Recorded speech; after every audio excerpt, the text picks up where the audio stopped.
I am thrilled to be able to turn this over to Stephanie Goldfarb, who will be able to introduce a little bit about herself and her background and take us through this very important topic in our celebration of our Pride Shabbat. Thank you so much, Rabbi. It's so wonderful to see you all. Thank you so much for welcoming me into your community. And Rabbi Shalom, thank you so much for inviting me and asking me to do this. You've asked me to speak on some topics that I care a whole lot about, and I hope you all do too. I mean, we'll see. I mean, what else do you have to do, right? I mean, you're all stuck at home anyway. So I'm so glad that you're here. Well, we're in Pride Month. We are in like the month of all things LGBTQ. You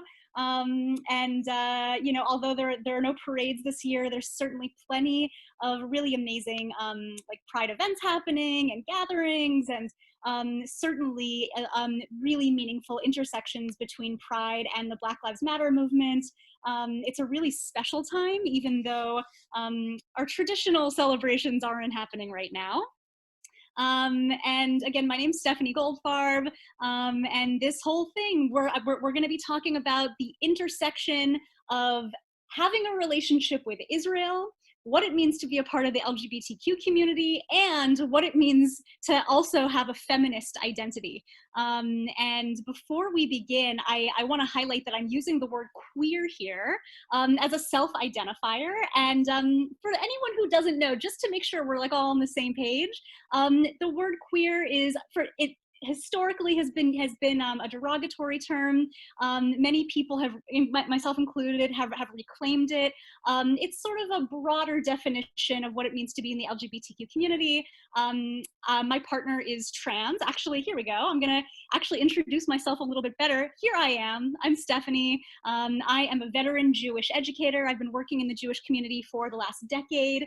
I have a master's degree in clinical social work and another one in gender studies. What can I tell you about myself? Oh, here we go. Here's my partner. That's Ezra Hunter, my partner, and my dog Marvin, and also my best friend Marvin.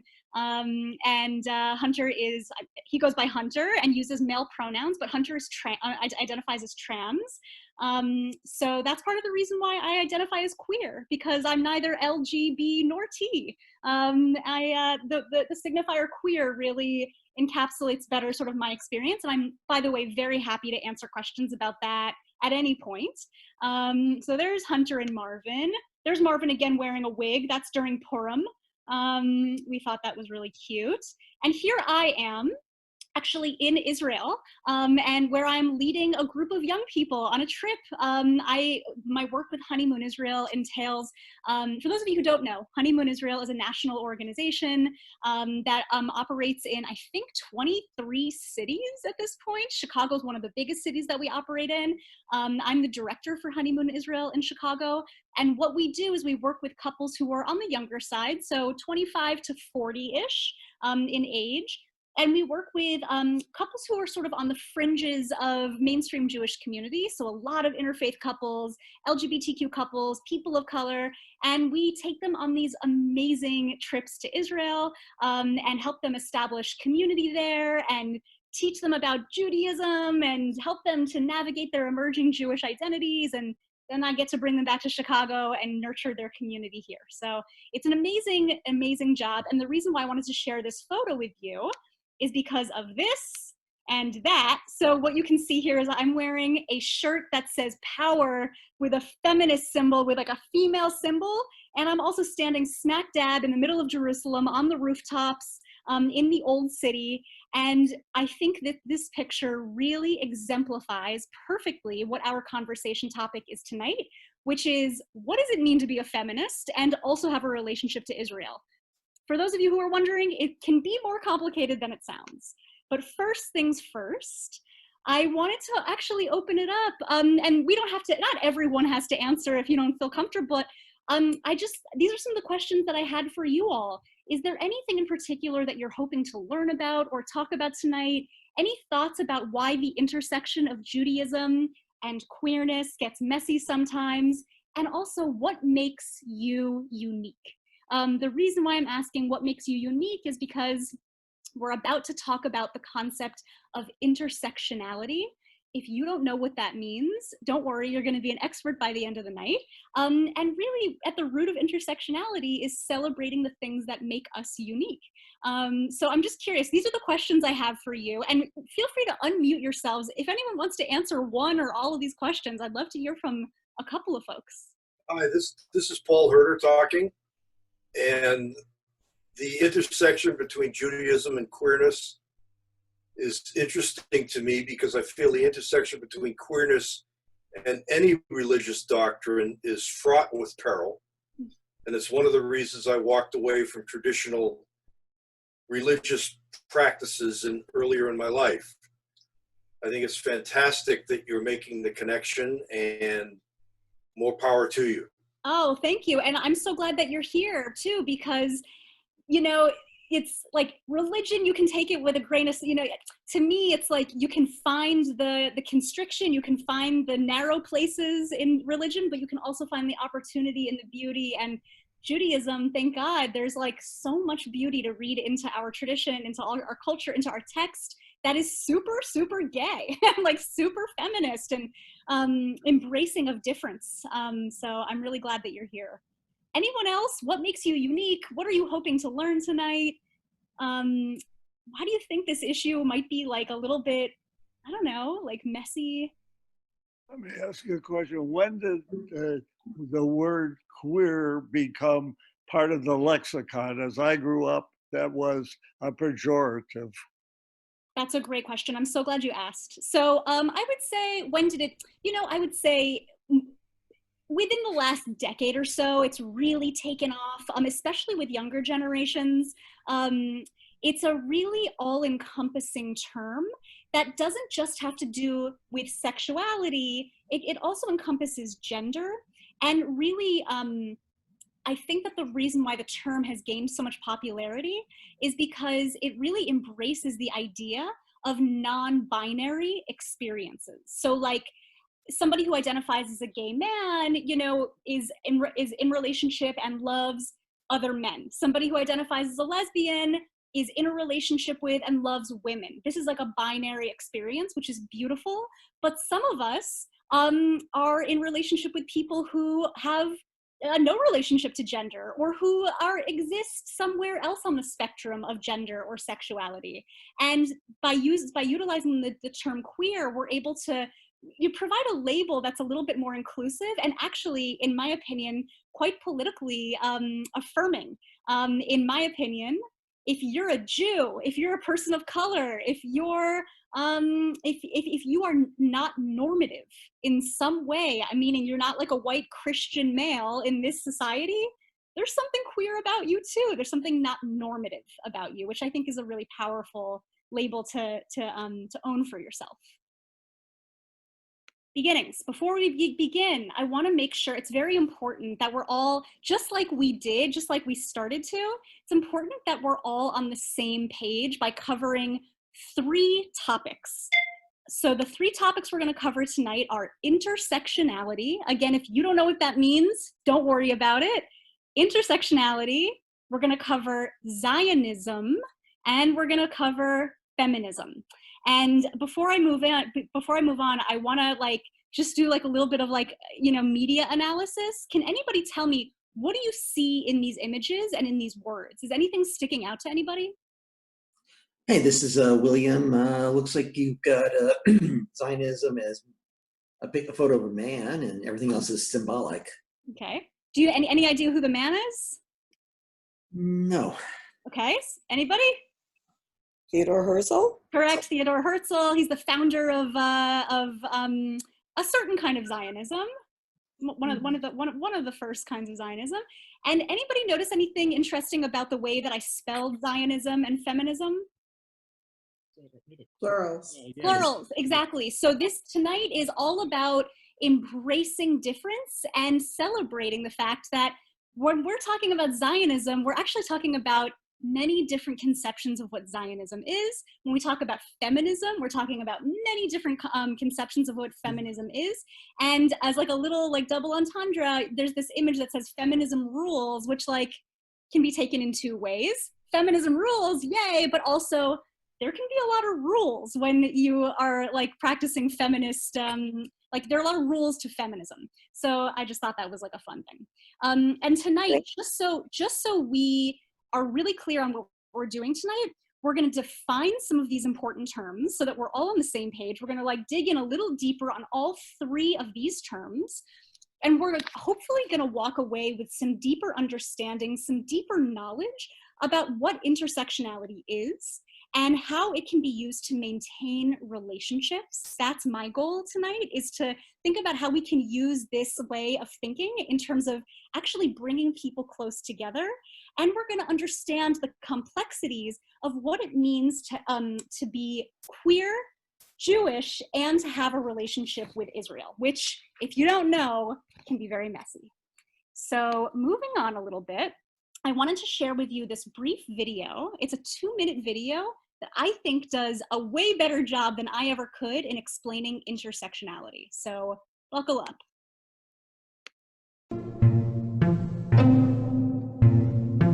What is intersectionality? Intersectionality is a way of understanding social relations by examining intersecting forms of discrimination.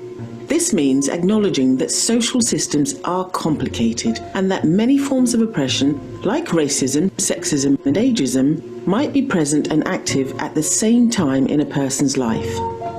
Everyday approaches to building equality tend to focus on one type of discrimination, for instance, sexism, and then work to address only that specific concern. But while the career of a young, white and able-bodied woman might improve with gender equality protections, an older, black, disabled lesbian may continue to be hampered by racism, ageism, ableism and homophobia in the workplace.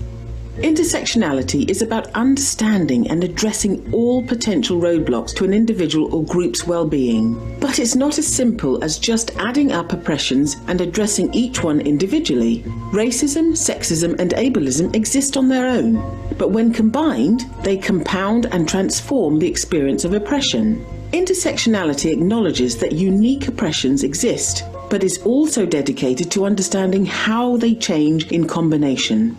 The roots of intersectionality lie within the Black feminist movement, with legal scholar Kimberly Crenshaw originating the term. Crenshaw felt that anti-racist and feminist movements were both overlooking the unique challenges faced by Black women. She stated that legislation about race is framed to protect Black men, and legislation about sexism is understood to protect white women. So simply combining racism and sexism together does not therefore protect Black women. Intersectional theory is now applied across a range of social divisions and also to understandings of domination, such as those associated with whiteness, masculinity, and heterosexuality. Intersectionality is not only about multiple identities, and it's not a simple answer to solving problems around equality and diversity. It is, however, an essential framework as we truly engage with issues around privilege and power and work to bring them into the open. Intersectionality means listening to others, examining our own privileges, and asking questions about who may be excluded or adversely affected by our work. As importantly, it means taking measurable action to invite, include, and centre the voices and work of marginalized individuals.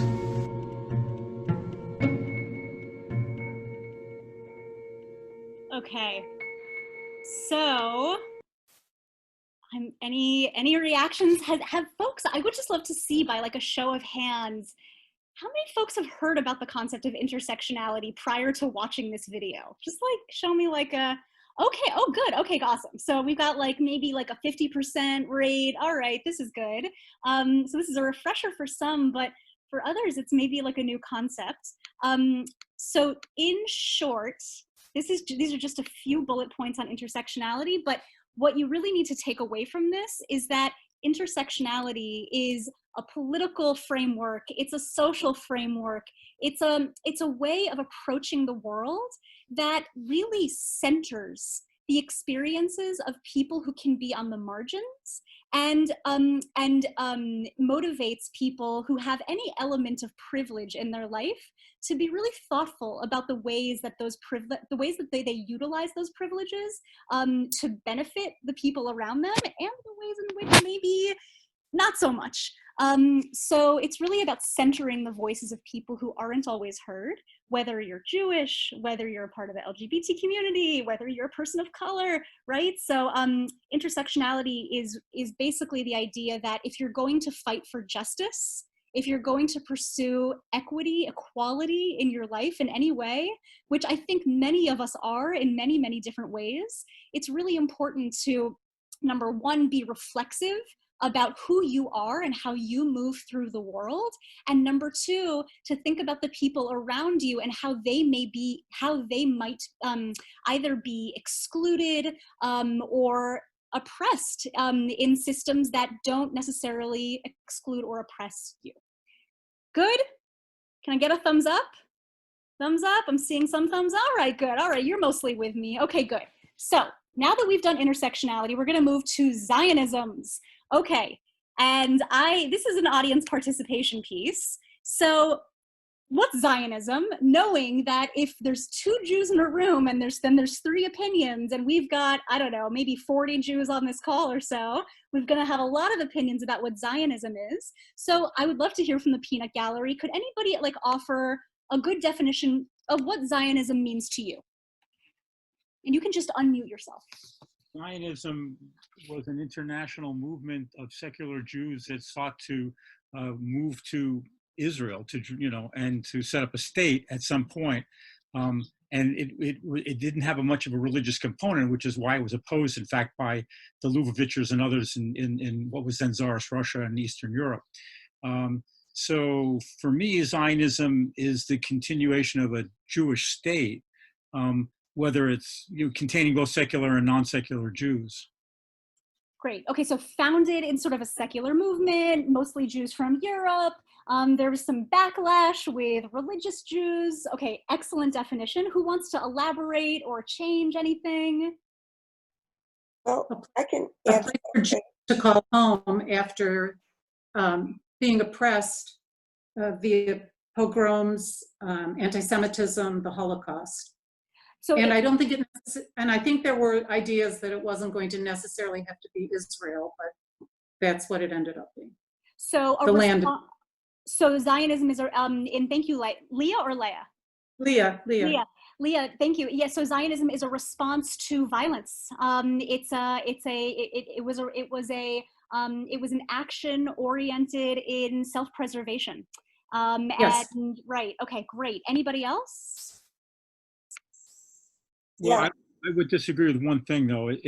For example, the British offered Uganda as an alternate for, the Jews to go to, and they said no, not happening. So I do think that there is a center on Jerusalem and on the Zionist area, the historic homeland, if you will, of the Jews, rather than Madagascar, Uganda, or anywhere else that they were willing to give up as a colonial area. Just saying.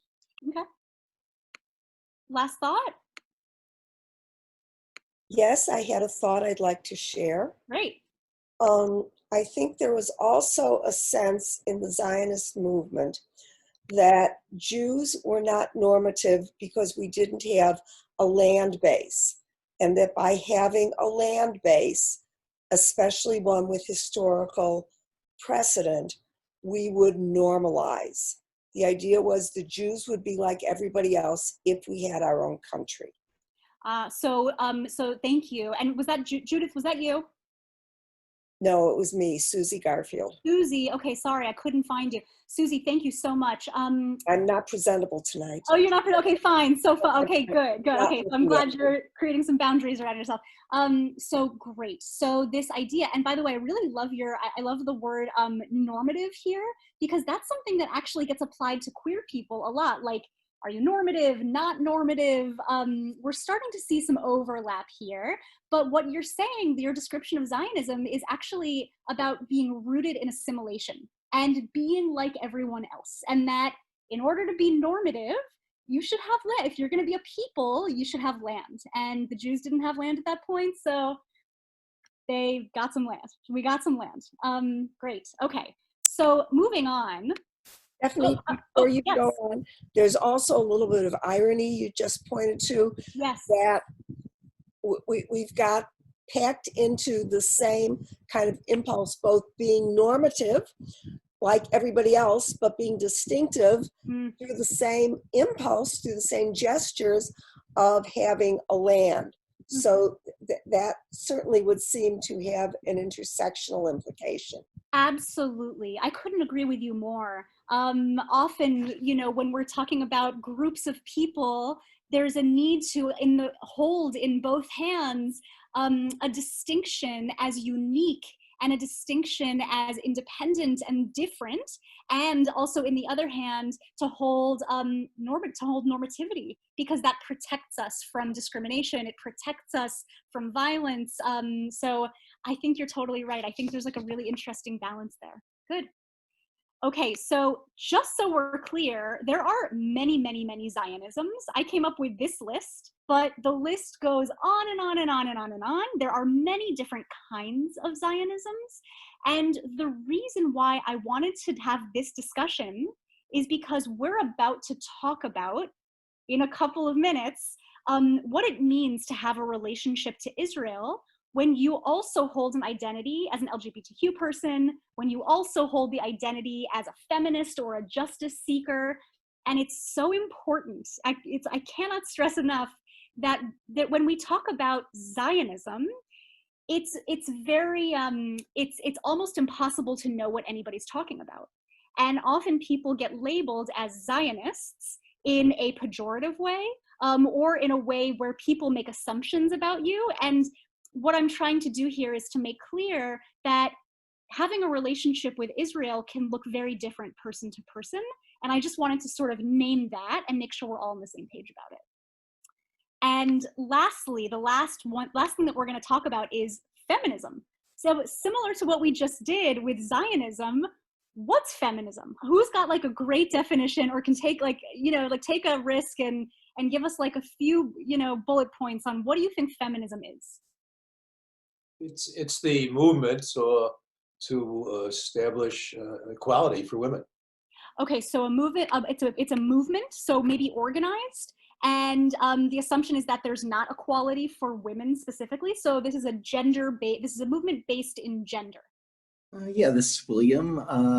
There's some forms of feminism that aren't necessarily gender-based, but believe in equality for all genders, not just women.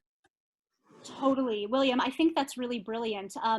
There's a quote, and I'm really missing it right now because I'm missing who said it, but the essence of the quote is that like feminism is for everybody. And what I really appreciate about what you just said, William, is you didn't say feminism is for men and women. You said feminism is for all genders, which is a really inclusive way to say it, in the recognition that gender exists on a spectrum.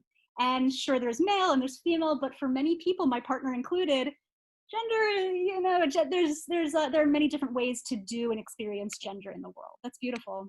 Anybody else? Stephanie, a couple comments from the chat. Okay. One is an old quote: "The radical idea that women are people." The radical idea that women are people. Great. Love, that's a classic. Or maybe now we'd say people are people. Uh-huh. And another one says feminism is power. Feminism is... Or the freedom to be what you want to be or do. Oh God, that is like I really like that response. Feminism is all about power. Yeah, it's all about power. Absolutely. And Victoria, I saw your hand raised as well. Well, I guess I was going to say another way that's sort of not thinking of an organized movement is to say that feminism is a response to the patriarchy. So that the patriarchy that we all live in it, and the idea is it's negatively affecting everyone, even the people we often see as the beneficiaries. You could take the view that even the most powerful men maybe would be better off without the patriarchy setting the rules. Great. Victoria, that's really beautiful. And if I could ask, I don't mean to pick on you, but I'm wondering, could you just give us like a a simple definition of what the patriarchy means or what it means to you? I think it means we have an idea of what male masculinity is like. That is the norm. Other things are a deviation from the norm, and the power is concentrated in that way. That's where, the closer you are to this idea, which is a pretty narrow idea, the more opportunity you would have, the more power available to you. And I think one of the things I learned when I was researching different countries and how things work is that the standard of living is highest where there's the least discrimination and limitation based on ideas of gender. Wow, okay, beautiful. Okay, so it's structural and systemic and affects everybody, the idea of patriarchy, and that there's sort of a structure in place by which, you know, masculinity, maleness, dominance, probably whiteness too, is sort of at the top, and anybody who falls sort of underneath that ideal doesn't have as much power as others. That's a great definition. Thank you. Okay, so we have identified intersectionality, we have identified Zionism, and we have identified feminism. And specifically, I wanted to show you all, just like I did with Zionism, this list of feminisms. And again, the reason why I'm showing you this list of, and by the way, this is like not an exhaustive list, but the reason why I'm showing you all of these different feminisms is because when we talk about a group of people as feminists, it's really important to distinguish what kind of feminism we're talking about. And also lots of people identify with lots of different kinds of feminist movements. So tonight specifically, we're going to talk about intersectional feminism. Keep that in your palm for just a second, but we really could be talking about Black feminism, post-colonial feminism, radical feminism. They're all sort of in the same bucket, but tonight we're specifically going to be talking about intersectional feminism because we're going to be talking about intersectionality. And this is one of my favorite quotes. My feminism will be intersectional or it will be bullshit. And the reason why I'm putting this up on the screen is because I'm about to wrap up this just like moment where I'm sort of like laying the groundwork for the point of this entire conversation, so bear with me. The idea of intersectional feminism is that feminism is advocating for women's rights and equity between the sexes specifically. Intersectional feminism is the understanding of how women's overlapping identities, including race, class, ethnicity, religion, gender, sexual orientation, impact the way that we experience oppression and discrimination. So we learned about intersectionality, we learned about feminism. Intersectional feminism combines the two. And the definition that I just read is actually even like a little out of date because it really specified women. I think that intersectional feminism can be about people of all genders. And the reason why we're talking about intersectional feminism tonight on Shabbat during Pride Month is because, and by the way, on Juneteenth, which is a really important holiday for the Black community, is that for many LGBTQ folks and for Jews, intersectional feminism, whether or not you know it, I'm guessing many of you on this call are intersectional feminists, it's an important philosophy. It's to model and to live by because both groups, both Jews and LGBTQ people, know what it means to be the other, know what it means to be not normative, know what it means to be marginalized, and to move through the world with multiple critical identities, religion, sex, gender, nationality, etc. Both groups of people have a long and important history of fighting for social justice, and that both relates directly to them and to the other. So I am guessing that many of you have been to a pride parade. Many of you have LGBTQ family members who you stand up proudly for and embrace and would fight for. And similarly, for any of us who are LGBTQ identified on this call, probably you're also Jewish and know what it means to live in a Christian dominant society. And in that way, when we can live our lives with an intersectional framework, we can really center our own, we can be more cognizant of our own experiences as people with both privilege and people who benefit from a system that oppresses other people. And in that way, our justice work can be really, really good and thoughtful. Stephanie, I just wanted to add one thing. Yeah. Many of our families are themselves intersectional because they're an intermarriage of a Jewish partner with a non-Jewish partner. Amazing. Yeah. And so they experience the other, whether it's with extended family or in understanding their partner's experience. So Beautiful. we at least have that experience. Awesome. And I just want to say, if you're a person who is not born Jewish or you don't identify as a Jew and you're here and you're taking up space, like, thank you for being here. Like, that's fantastic. I'm so glad. I just want to call you out too. Like, that's fantastic. I'm so, so glad that you're in this space with us tonight. By the way, we're almost to the end. So, Stephanie, oh, yes. are you aware that the founding rabbi of our movement was himself an atheist and gay? Did you know? I am not aware of that, no. Rabbi Wein is quite a man and is no longer with us, but really an incredible influence on all of us. And on Rabbi Adam. I would love to know more about this. I would love if someone could send me some resources. It sounds like an amazing. Sure, I can send you some stuff later, although he was of a generation that was more private about that experience. So he didn't really write very much about his own experience as a gay man, born in 1928 and living in that generation. But it was part of his life. He sounds like somebody to learn from. Thank you. Thank you for telling me.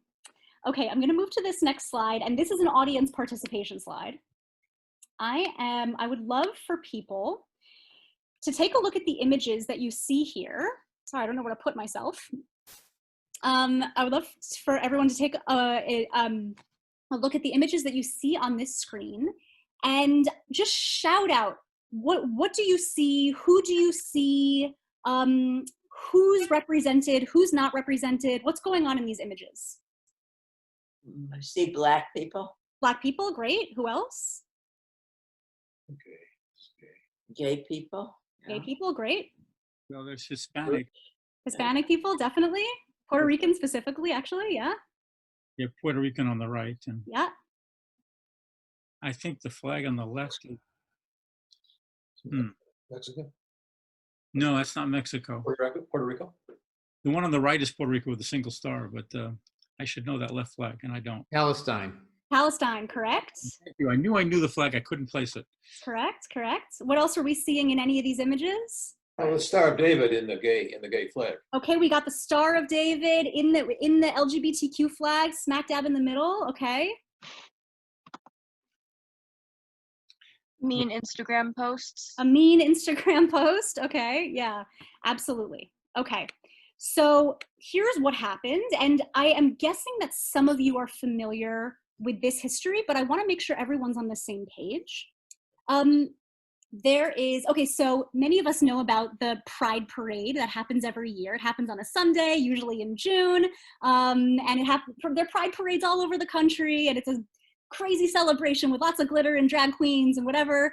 It's also a very corporate event, and many LGBTQ people don't really love Pride that much because it attracts, number one, a lot of straight people, and number two, it attracts a lot of corporate,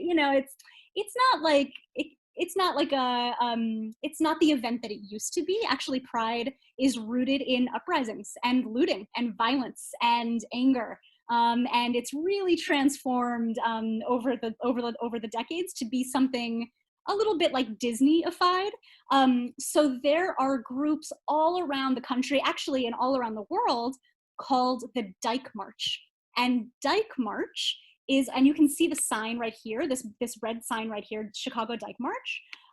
Dyke March is a collective feminist organization that exists all over the place, that is a response to Pride. It's a response to the Pride endeavor. Specifically, it's a non-corporate response. It happens the Saturday before Pride parades happen. And it is an overtly feminist and non-corporate, more of like a political protest, all about justice, all about equity, all about fighting for what's right. Typically Dyke marches are organized by very young people, typically organized by young people, specifically Black and brown people, people of color, and they're amazing. If anybody's ever been to a Dyke march, they can be really, really fun, really actually very spiritual. My partner Hunter is, well, used to be one of the longest running collective members of the Dyke March here in Chicago, and organized that march for about, I think, 6 or 7 years, up until 2017, when a member of the LGBTQ community brought with her I hope you can see, I don't know if you can see my arrow, a rainbow flag with a Star of David in the middle of it. And she was told to leave the Dyke March. She was told to leave the Dyke March by a group of organizers. Can I see like a show of hands to anybody who had heard about this? Okay, I'm seeing some hands not. Okay, so I'm just gonna make sure everyone's on the same page. This created an outcry that went global. We're talking a viral global response between people who think that this flag should be allowed at a Dyke March and people who very much do not believe that this flag should be allowed at a Dyke March. And I'm just curious, from the peanut gallery, any idea what this response was all about? Any idea what the argument was all about?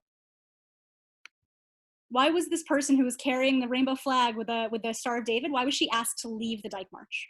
Oppression of Palestinians. Yeah, it has to do with Palestinian and what they consider to be Zionist oppression and colonialism of the Palestinian areas, and in general, the view that much of the third world has of Israel as an oppressive colonial power in the Middle East. Exactly. Thank you so much. That's exactly right. It is the opinion of many, many, many, many, many, many Dyke March organizers and supporters that Israel is an imperialist police violent state that exists that came into existence under violence and exists in violence and oppresses Palestinians. And there isn't really any room for conversation about that in these spaces. And when actually it was my friend Lori who showed up with this flag, when she was asked to leave, she was told that she was like essentially like a Zionist pig and did not belong at the Dyke March, even though she herself is like Dyke identified. She was told to leave. And the reason why I'm bringing this up, the reason why we're talking about this, is because it's a really good example of how on the left, on like the political left, there are so many opinions about what to do, about how to be right politically, about how to make the best political decisions. And as we know, we live in a very polarizing world, and it's not just polarized between left and right, there's polarization on the left as well.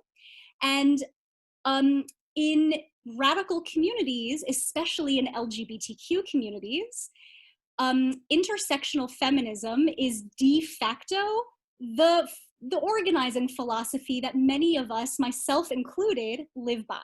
Meaning that if we're gonna fight for justice, we need to fight for justice of all people. And it's important to understand who is oppressive, who is being oppressed. And because intersectional feminism can sometimes be utilized to really uplift, rightfully so, the plight of the Palestinian people, Israel sort of de facto becomes the polar opposite of justice. And as you can see, lots of people waving Palestinian flags at the Dyke March. Dyke March is overtly pro-Palestinian, which again, in my opinion, is a beautiful thing. But I have to say that when Lori, my friend, was asked to leave the Dyke March, it crushed me personally. And I want to tell you a little bit about, here I'll stop sharing my screen just for a sec, just so we can have more of a conversation. So I'm a Jew, I'm a queer person, I am an intersectional feminist, I believe in intersectional feminism, and these identities really get messy a lot. And I think we can see from that illustration of the Dyke March a little bit about why.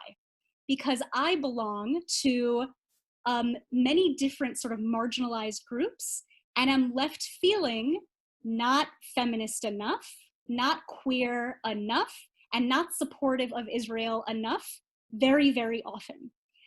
because basically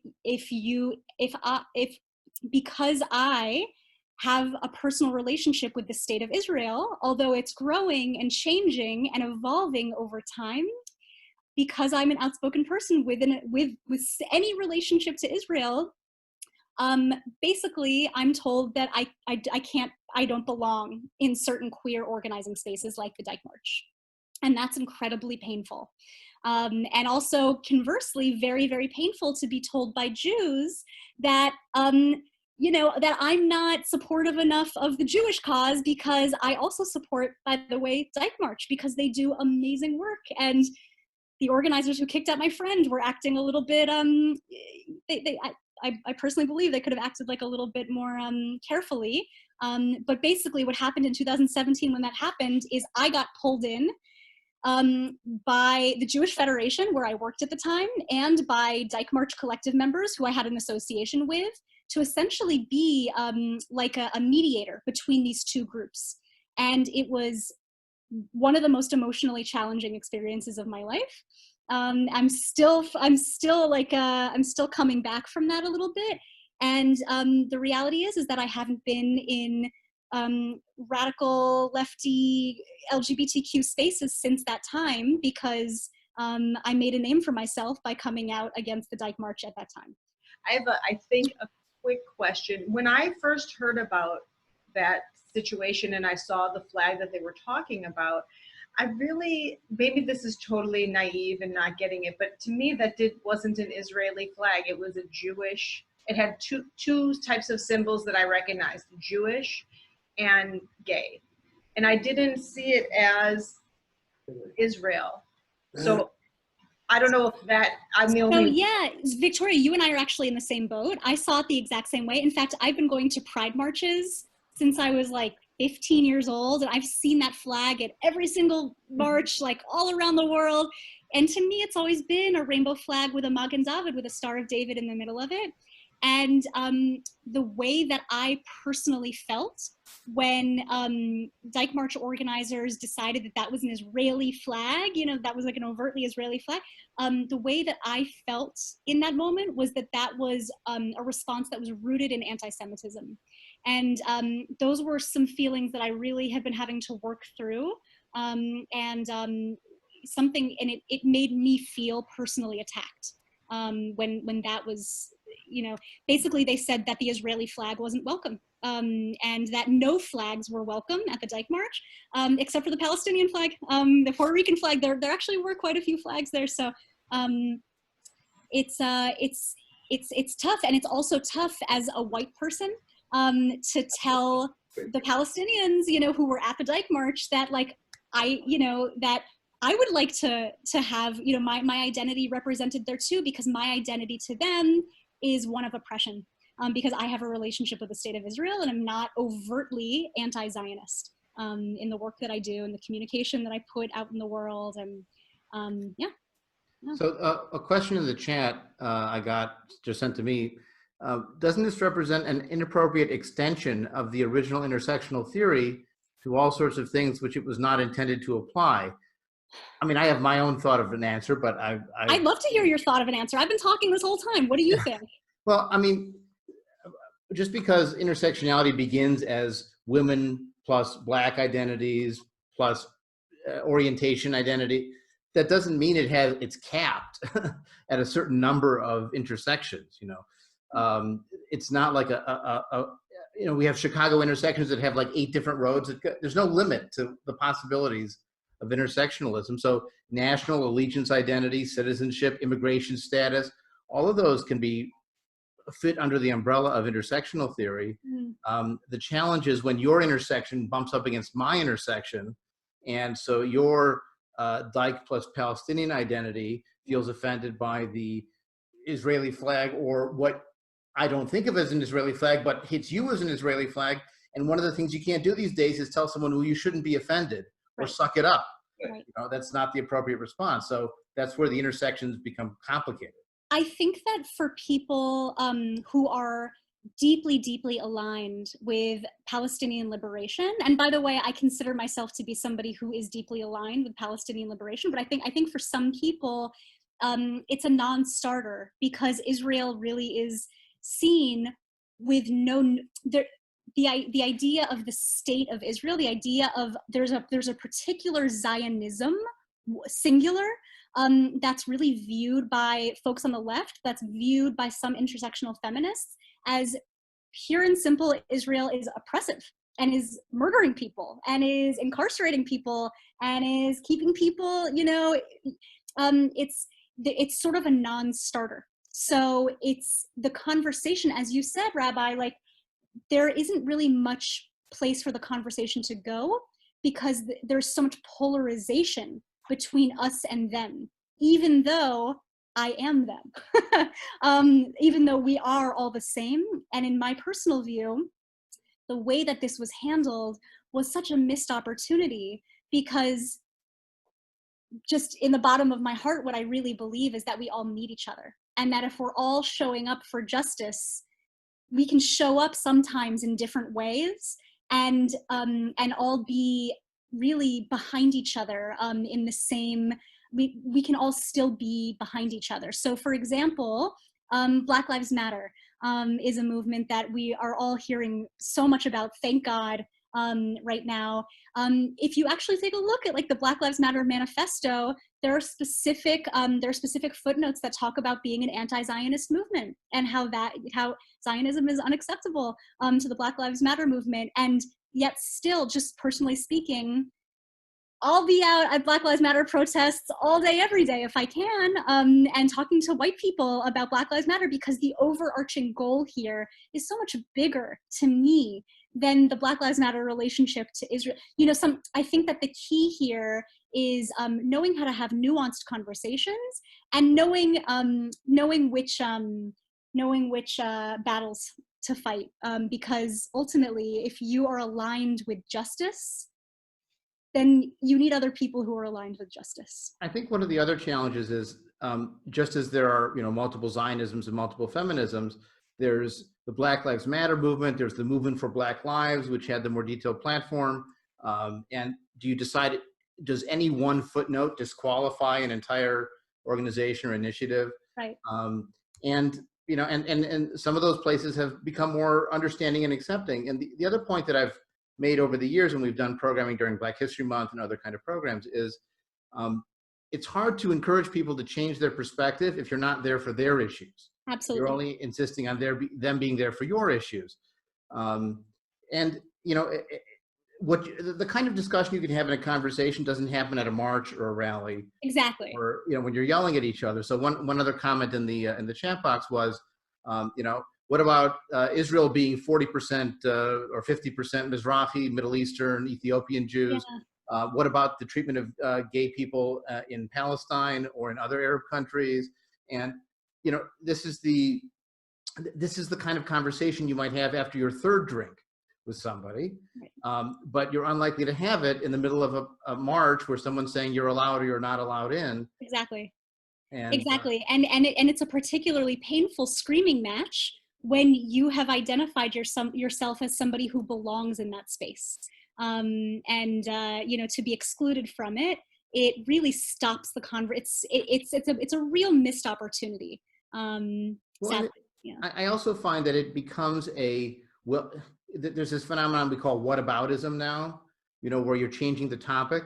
Sure. And part of our challenge as members of the Jewish community, however we personally identify, is we have to live with discomfort on the Israel topic too. We have to accept criticism when it's valid. We have to be willing to offer criticism as well, while explaining what we mean by our American patriotism or our Zionism or whatever, you know, label is not particularly popular in a particular setting. Right. You know, and sometimes, look, this is the other theme that for many white Americans is going to be a process over the next months, being uncomfortable. You know, there's no guarantee you're going to be comfortable with every conversation and every topic that comes up as you're going through this process of growth and societal change. I see Leah has her hand up. I just want to piggyback on what you said. This idea of growth is so important, and to recognize that all of us are in a state of constant growth, no matter how old we are, no matter how set in our ways we think we are. And by stopping these conversations so short, and this polarization that's happening, you know, where I'm right and you're wrong, and the whatabouts, you know, like that you said, it really, I think it really negates the reality that we're all so capable of growing and changing if we're welcomed to do so. And I really appreciate what you said about that growing and changing. Yeah. I'm just curious if the gay flag had a menorah on it or some other symbol of being Jewish, but not the star, which evokes the Israeli flag, would there have been a response to that? Is it being Jewish that was objectionable, or is it being an Israel supporter alone that was objectionable? And how do you know where you stand with that? It's a really good question. I can tell you that I have been in similar, more like radical lefty spaces before, where things have gotten heated between Jews and other people, not for waving an Israeli flag. For example, there's a conference every year called Creating Change, which is a really beautiful, popular, it's a conference for LGBTQ folks and organizers specifically. And actually the last one that was here, there was a huge uprising. There was a Shabbat service happening on stage one night during the Creating Change conference, and it was stormed by people chanting, you know, from the river to the sea, Palestine shall be free, and people's yarmulkes were knocked off their heads. And you know, Leah, I don't know exactly how to answer your question, but I do know that there is I have felt personally hostility towards Jews from my own community, from people who I organize with. So I think that, I don't know. That is very painful. Yeah, it's very painful. It's very painful. And what I also want to say is that I really hope I'm not giving the wrong impression here. I really support the Dyke March, and I really support queer organizing. And I myself am an intersectional feminist who happens to also have a relationship with the state of Israel. And like, I don't feel conflicted about that. But the people who organize, I think that ultimately we all really want the same thing. We all want justice, and we all approach it in a different way. And one of the decisions that I've made in order to keep myself growing and changing over time is to continue to immerse myself in the communities that challenge me, and communities where I don't necessarily always feel as comfortable, because then the conversation can continue. And the best thing that I've done is become friends with people who think a lot differently than me, and to maintain relationships with people who think a lot differently than me, but people with whom I actually have a lot of commonality. And to me, that's one of the most powerful things you can do, just as an individual. So Stephanie, you're recommending everybody watch Fox News daily? All right, there's a limit. One question. But what I am saying is, like, don't run away from people who you like, just because, you know, they might disagree with you about certain things. I'll give an example. My friend Rebecca is a trans woman. She's Jewish. On all accounts, we should be best friends, and actually we are very close. We're not best friends, but we're very, very, very close. And she is a staunch anti-Zionist, like could not be more anti-Zionist. And she and I have the most beautiful conversations about Israel, about Judaism. There's some of the most fruitful conversations. Like, she's an amazing friend. And the only reason why we're able to do that is because we love each other. And because there's an element of respect that we have for each other that goes without saying during our conversations. And we see each other as allies in the movement toward justice overall. And I really can't highly recommend that enough to people. I just want to can I make a comment? Please. At this moment, I'm having that with you. You are my sister, you are my friend, and yet you had TERF, trans exclusionary radical feminist, as a description. And to me, that is a little like putting a swear word in the middle of it. And so I'm trying to listen without going, oh my gosh, I disagree with this woman on everything. So Great.